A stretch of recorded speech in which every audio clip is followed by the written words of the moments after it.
Reaksi Aurel seusai Atta Halilintar dituding selingkuh dengan Asprey. Artis Aurel Hermansyah memberikan reaksinya setelah ramai perbincangan mengenai isu selingkuh sang suami, Atta Halilintar, dengan asisten pribadi. Diketahui, beberapa waktu lalu Atta Halilintar sempat dituduh selingkuh dengan asisten pribadi Aurel Hermansyah bernama Yasmin. Isu selingkuh itu muncul setelah Asprey Aurel Hermansyah itu dituduh genit dengan Atta Halilintar. Atta Halilintar pun sempat geram lantaran gosip yang beredar mengenai dirinya dengan Yasmin. Secara tegas, Atta Halilintar membantah isu yang beredar tersebut.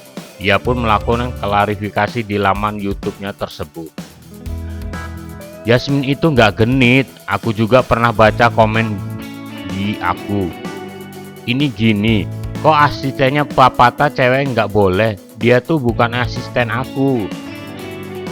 Asisten aku tuh Ogel sama Septian. Kalau Mama Nur, Aurel, Yasmin sama Mbak Yuni, ujar Atta Halilintar pada laman YouTube AHA Jumat 28 Oktober 2022.